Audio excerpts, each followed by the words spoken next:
Hello everyone, আসসালামু আলাইকুম। কেমন আছেন সবাই? আলহামদুলিল্লাহ অনেকটা ভালো আছি।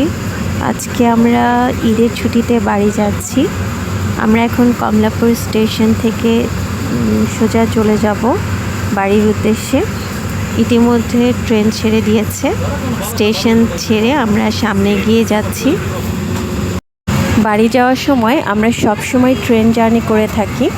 আমাদের তিনজনেরই ট্রেন জার্নিটা খুবই পছন্দের।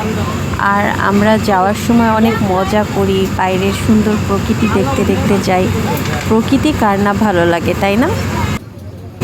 আচ্ছা, ট্রেন জার্নি করতে আপনাদের কেমন লাগে কমেন্টস করে কিন্তু অবশ্যই জানাবেন।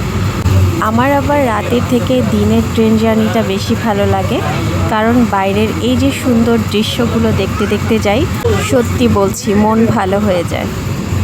ইয়াশা পুরো জার্নিতেই খুবই নড়াচড়া করে, ও এক জায়গায় কোনোভাবেই স্থির থাকে না। সিট রেখে ও কোথায় বসেছে দেখে নিশ্চয়ই বুঝতে পারছেন আপনারা। ইয়াশার বাবা পাশের সিটেই ছিল, আর বাবা মেয়ে এভাবে একটু পরপর কথা বলছিল, হাত মেলাচ্ছিল।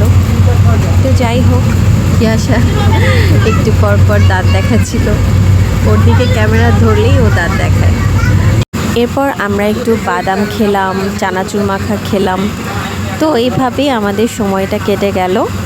ইতিমধ্যে সন্ধ্যা হয়ে গেছে, আর জার্নি পথে চা আর কফি খেতে আমার খুবই ভালো লাগে, বাট চা কফি আমার মোটেও অভ্যাস নয়। আর এটা হচ্ছে আমার মেয়ের হাত, দেখে নিশ্চয়ই বুঝতে পারছেন ও কতটা এনজয় করছে। তো সবার কাছে আমার আজকের এই ছোট্ট ব্লগটা কেমন লেগেছে কমেন্টস করে অবশ্যই জানাবেন। আজ এ পর্যন্তই। সবাই ভালো থাকবেন, সুস্থ থাকবেন। আল্লাহ হাফেজ।